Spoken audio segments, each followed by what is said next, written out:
You are listening to Insights with Kathleen. Please join me while I share my insights and experiences with the hope to inspire you to look inside of yourself for the answers that you already have. As with all information we receive, take what speaks to you and leave the rest. Hey everybody, we're back!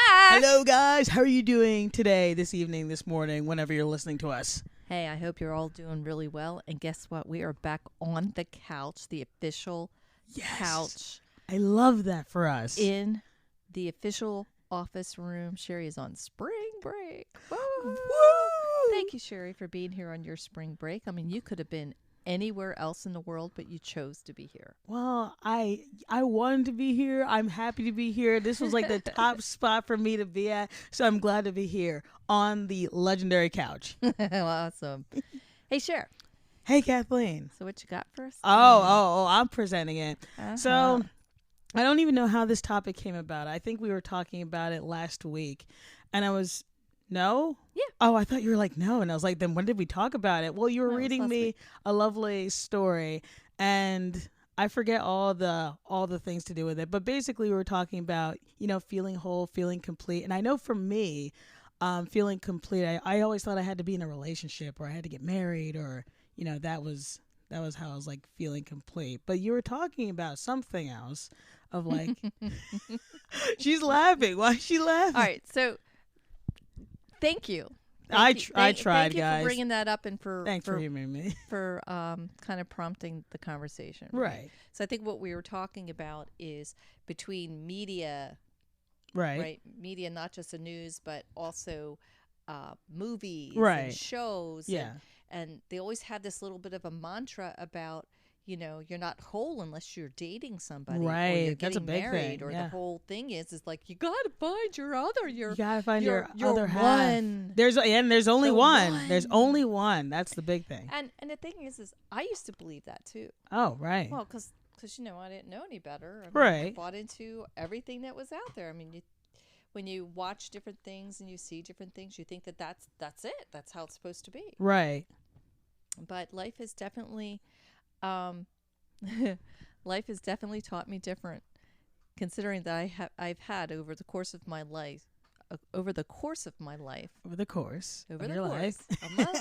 which has been blessedly very long, and I am so grateful for that, and I look forward to many more. Yes. But anyway, thus far, I've had at least 3 the ones. Wow, what? At least. What? Oh, no. Like, who would have thunked it? How do you know that? That's crazy. Well,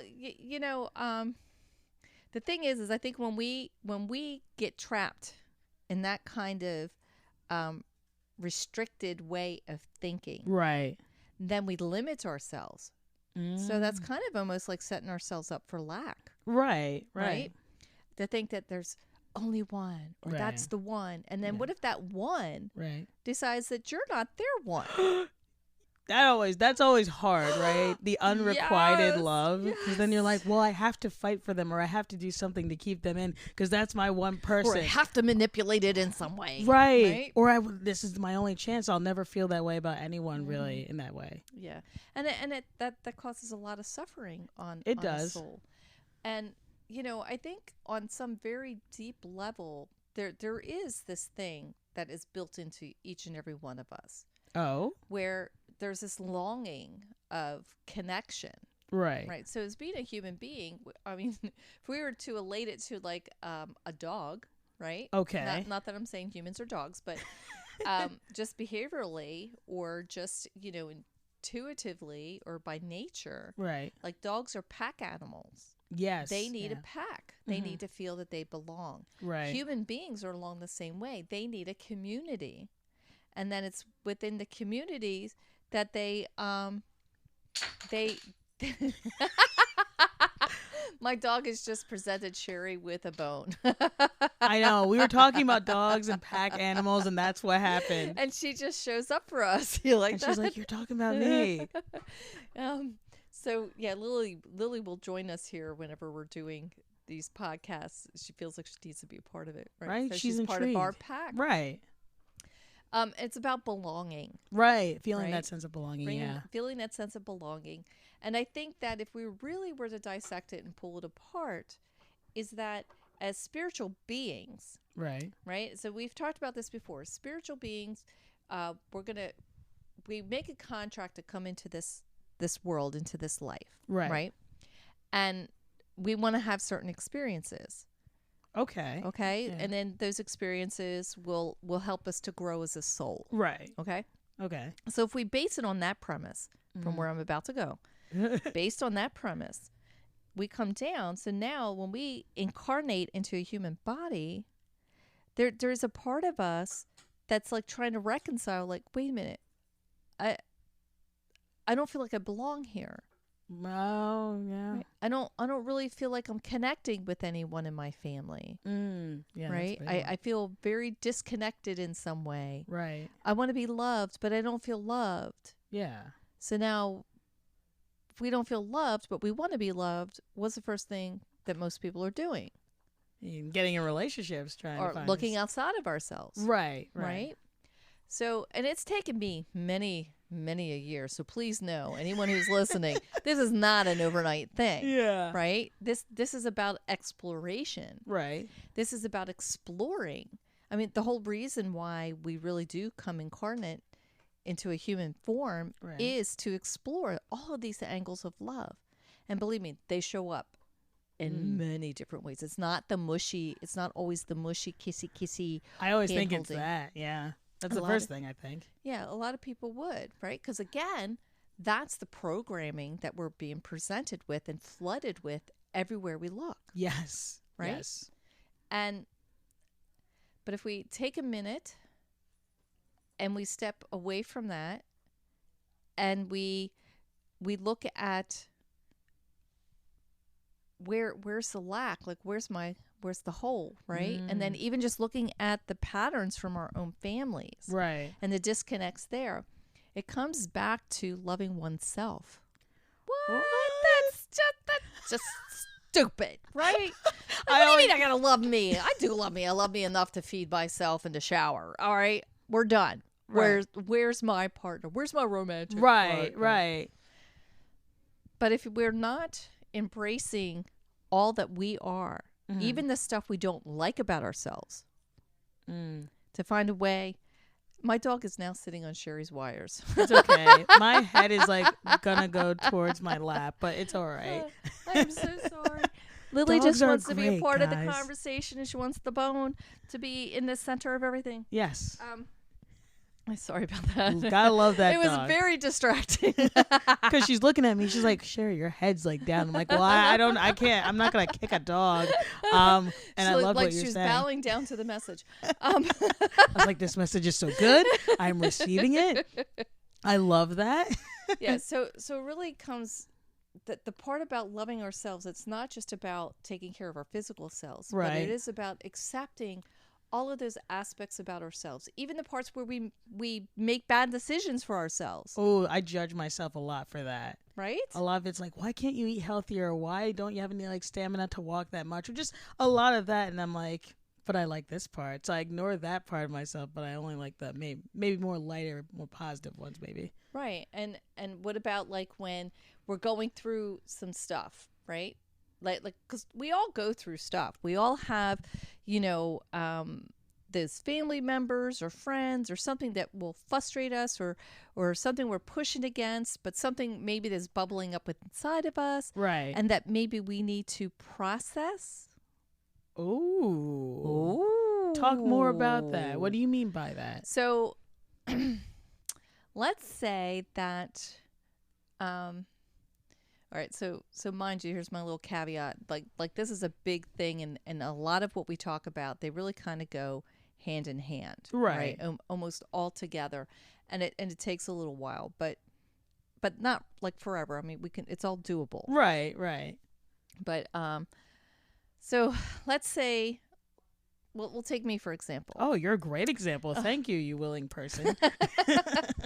So for me, exercise is something that I need to do more of. Right. Just for my own physical health, but also for my emotional and mental health. Right. And I find that like when I'm not moving around enough or I'm not out in nature, sometimes I just feel blah. Right. But then when I take that walk and I go out, I feel energized. I feel like I'm moving energy. I am processing. So let me see if I can give a better example of something a little more concrete. So let's say you're in a job. Right. You're in a job and you kind of like some things about it, but you don't like some things about it.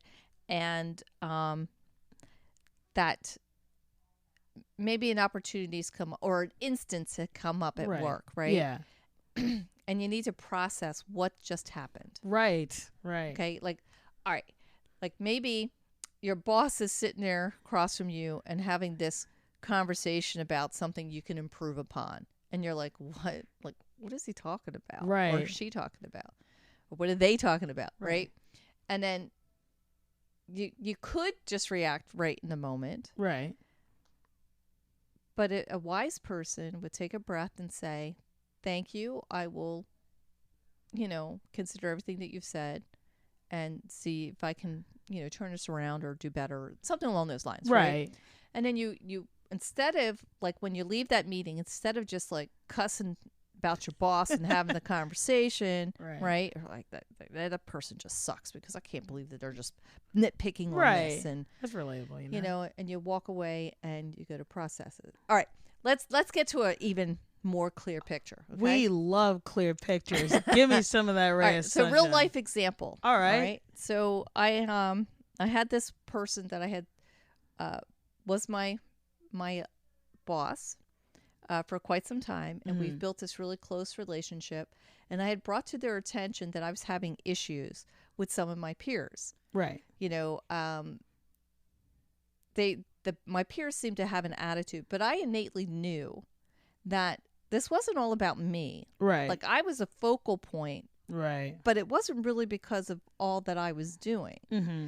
But I wanted to present it to my boss or my leader so that that person can help either support me emotionally. Right. So much for expectations. Or give me some direction. Right. Right. And then at the very least have my back. Mm-hmm. But in doing that and having that conversation, it's come back to me to be a part of my review, like my mid-year review or my yearly review, where that was something I had to work on. Well, because, his boss always felt that you can't just say everything that's good, that the person's doing good. You got to give them something to work on. My boss at the time didn't know what I needed to work on. So this was the one thing he was picking out. And I'm like, this is crazy. Like, I brought this to him. If anything, I should be getting accolades for just being, just pointing it out, showing up. That emotionally intelligent enough to point it out, right? Right. So I could have had like this really like venomous kind of conversation with him, like, listen, you idiot, that would not have been very good for my paycheck. I guess not. But instead, I walked away from the conversation and I took time to go through it, to feel it out, to process it with inside my being. Good discernment too. And that's part of processing is discerning, feeling it out, working it through, putting it sort of like in your little mind's eye whiteboard, right? Whiteboarding it out a little bit. Like, okay, I came to him. This is this. And that's kind of like what I did, right? And I put it together that, his boss puts this edict down to them to say that they have to do this. So now I can understand that the whole reason why he's calling it out. And he didn't just call it out for 1 year. He called it out for 3 years. Wow. That's in a row. Wow. You really had nothing else to give you, I guess. No. So as I process that through, I go, you know what? I kept getting these beautiful raises. Right. Right. So again, I have to take that into consideration as part of my processing process. Processing process. Well, that just a part of your processing process. A part of your processing process. I mean, honestly, I have nothing else on the top of my head to call it. But yes, it's part of your processing practice. So a couple more years go by, and he's no longer my boss. Mm-hmm. And I meet up with him, and I call him out on it because that we're friends, right? So I call him out on it, and he's laughing on the other side of the table, and then he only affirmed everything, right? I just had to give the full story. So, but it's the processing piece that's really important. And though it may, over the course of a couple of years, have taken that long for this to process through me, right? And really, what I was processing wasn't what's on the surface of the words that I'm sharing. Right. What I was processing is what was underneath it. Right. And what's underneath it is about me growing my confidence in who and what I am. Ooh. And loving myself enough to not care what other people are thinking and feeling about me. As long as I'm being loving of myself and loving of others, Ooh. It doesn't matter. Wow. Yeah. That's a big one. Right? That's a big one for me as well, because I always cared a lot about what people think. And kind of like with your story about, someone giving you the review, a big review that people would give me is that I talk too much. But I always made sure to get my work done. But some managers, I don't know, they just, we didn't get along so well, but a lot of the other ones liked me. And I think that was like a big self-image thing. So when someone would give me like, something critical to work with, I'm like, oh my gosh, am I a bad person? Is there something wrong with me? And I would kind of take it a lot to heart. Right. And then just taking your example there, which is beautiful, by the way. Thank you. Right. That somebody's giving you this feedback. And right away, our first reaction is to take it also, not just personally, but to own what they're saying. Right. And it may not even be true. Right. That's a big one. So that's part of processing, is that discernment piece and weighing it and feeling it out. Like, okay, so I'm going to go ahead and receive without feeling defensive, without feeling any way. And that takes practice. It's hard. Yeah. It is very hard. But I'll come back to how you can make that easier. Oh, okay. But as you take that in, you're like, hey, wait, I know myself well enough because I spend time with me. Oh, you know where I'm going with this. Oh, gosh. Because I spend time with me, and I could go, yeah, that doesn't really resonate with me. Or, oh, I could see how they would perceive it that way. Yeah, right? Yeah. And it's really about somebody else's experience when we're receiving in the feedback. Right. Right. We're going to call it feedback because it sounds less ugly. Scary. Right? Or scary. But it comes back to, like, when we were talking about finding the one. Right. We should be our own one. Shut up. And part of being your own one is dating yourself, getting to know yourself, what really makes you tick, what ticks you off. Right. Because I almost want to, add something to that, because that's really important of dating yourself, because I have, been around people or whatever, and they'll say like, oh, I need to like go find someone to date, or they'll be like, oh, I'm dating myself, but they think dating themselves just means you are not dating anyone. But really, it's a little bit different than that, isn't it? It is. It's about being in a relationship with yourself. Oh. How so? So how do you get to know yourself? How do you do that?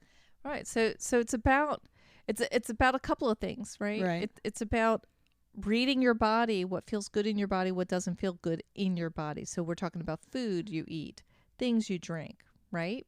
Maybe even things you smoke and don't smoke. I mean, or drugs you take. I mean, Right, I don't want to assume anything, but so it's that. It's also like recognizing what your triggers are. Right. And then daring to spend that alone time with yourself to figure out, well, why, when something happens in this particular way, do I feel this way? Right. That's a big one. That's part of dating oneself, getting to know, getting to know you, getting to know all of you. I love that song that you just made up.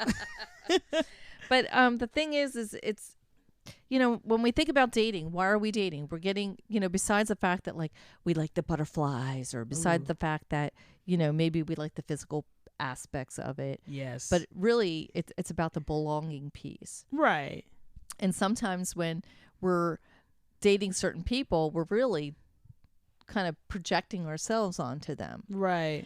And then we go through like a lot of different people because, we're not seeing very clearly as we're engaging with these individuals, or we're not fully being ourselves or something. Yeah, right? the being yourself, that's a big one.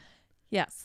But if we come back to us making ourselves the one, right?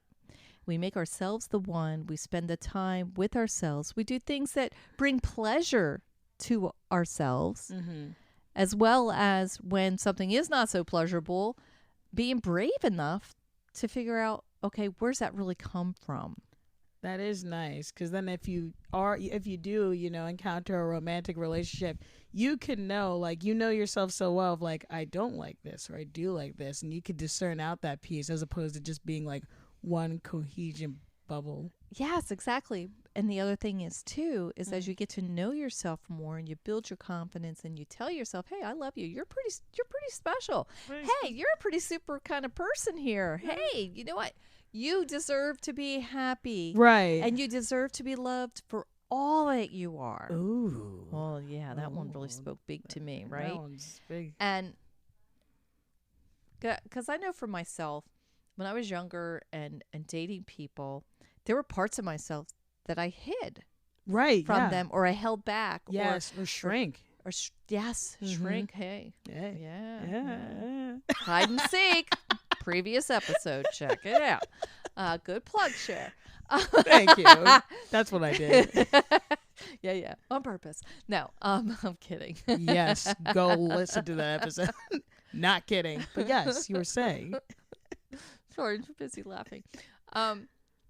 What was I saying? Well, you were saying something about hide and seek, and we should plug that episode, and shrinking parts of yourself when you're in a relationship. Yes, shrinking part of you is you have an attraction towards someone and you want to attract them to you. Right. So therefore you'll put on your best behavior ever. Right. Which, it's just a nice polite thing to do. And we all should have that, emotional intelligence piece to understand that when we're first getting to know people, we're seeing the best of them. Right.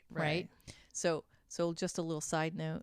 If somebody's not treating you pretty well when you're first meeting them, yes, run away. Heck. Yes, run fast. That's a big one, because I know for me, when I would get crushes, I'm like, oh, these little things bother me, but I'm like, oh, it's fine. And we were both kind of in agreement of like, that doesn't go away. It just gets more intense as you further the relationship. So that's a big thing to note. Yeah, and for me, it took many years for me to figure this out. Right. So.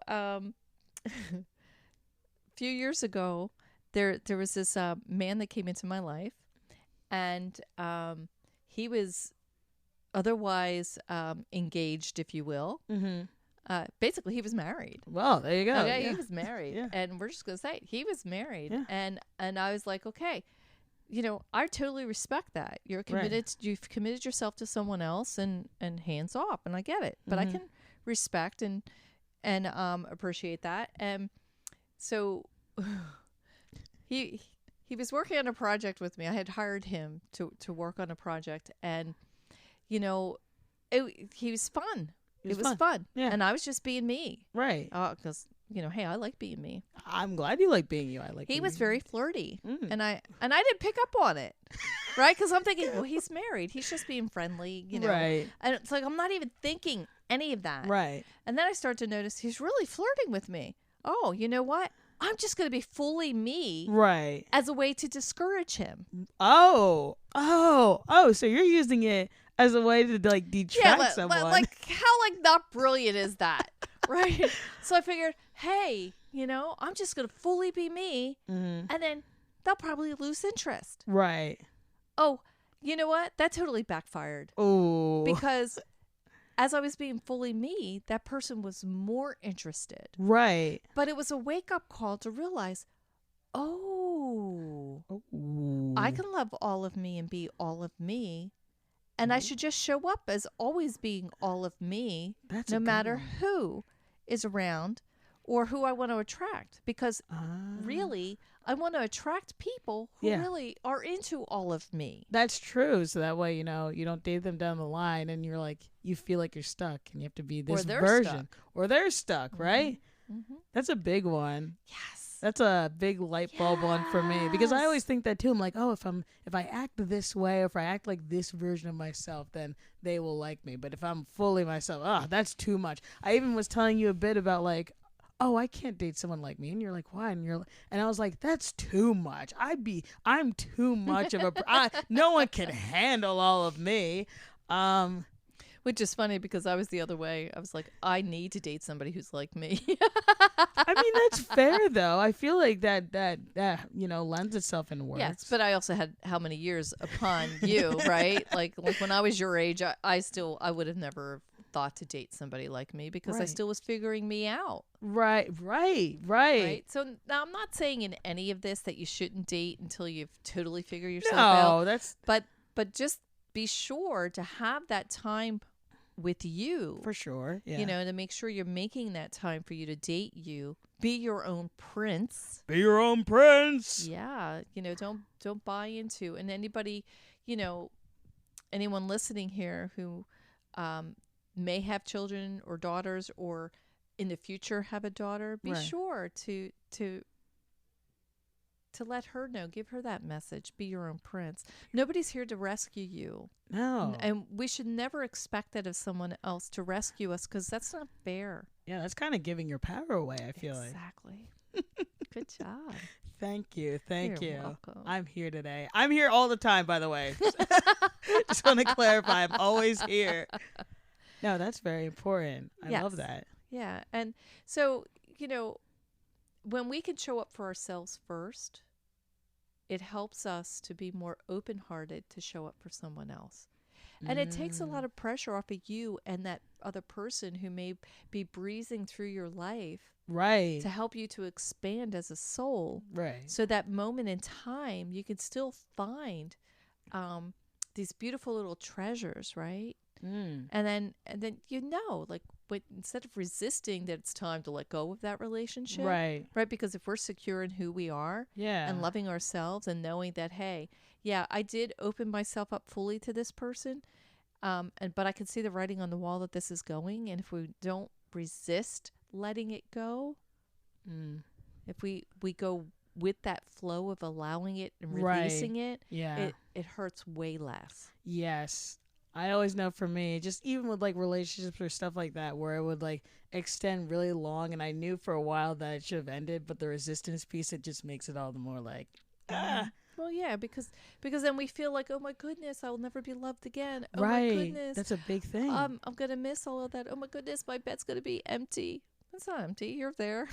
No, just saying, you're there.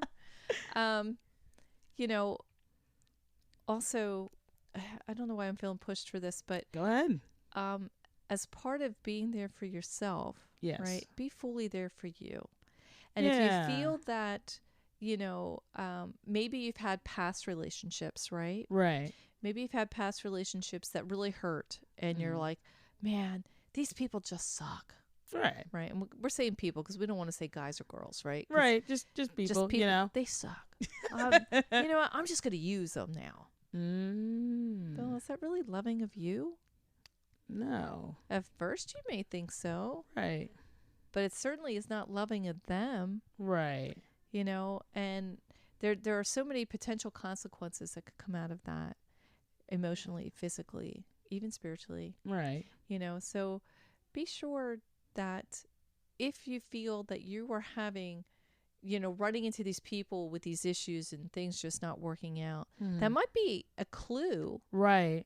To just stop, pull back, breathe, pause, take that pause. Take a step back, and get to know you a little bit more. Give yourself a chance to heal.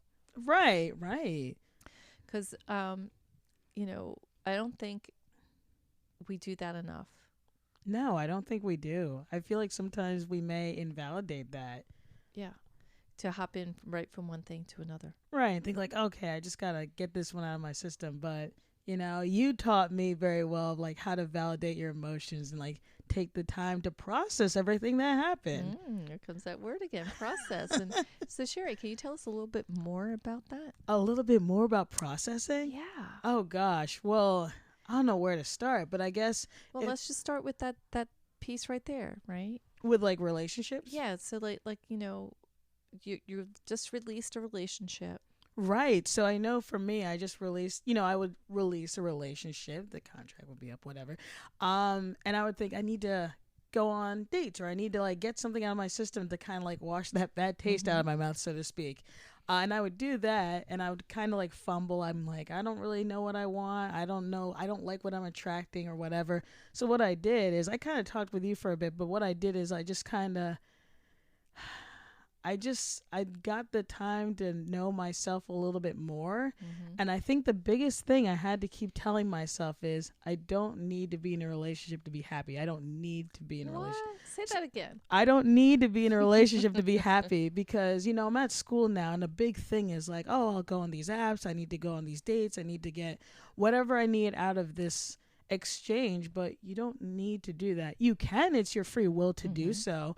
But you don't need that. And I think once I stopped telling myself I needed to be in a relationship, it got a little bit easier. I mean, I'm not going to lie, guys. It's a little hard, but just breathing and doing my thing and getting to know my body and how it works and what I like and what I don't like, and just finding things I like. I mean, I didn't realize I like to write or to draw that much, but now I'm getting into that. So it's just, was. And then you're also still meeting people. Yeah, and that's the thing, right? You know, you could still have these relationships that aren't like romantic, but you get to meet new people along the way and still get to exude and be all of who you be and attract people that way as well. Exactly. Yeah. So, and then as you pursue your interests, yes, right? And then if you're pursuing your interests and you're out there doing what you love, it does a couple of things.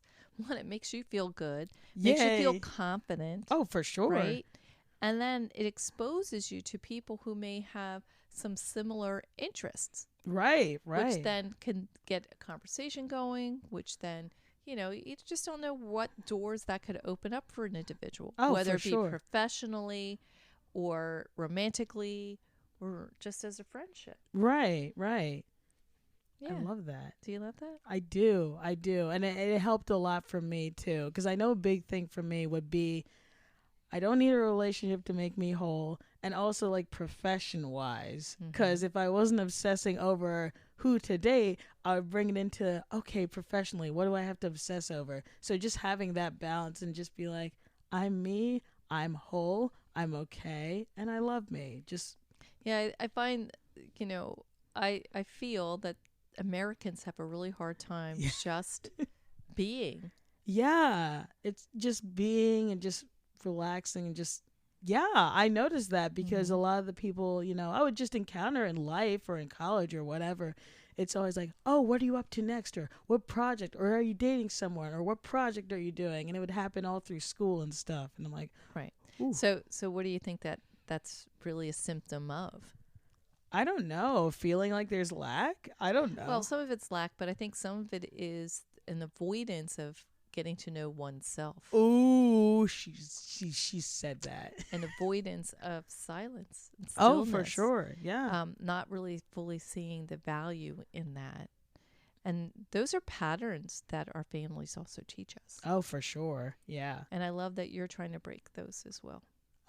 Thank you. Thank you for saying that last piece too, of the, you know, avoiding getting to know oneself and the silence piece and all that, because I know for a while when I was up at school, that was a big thing that I would avoid. I'm like, let me just fill my days with all this stuff.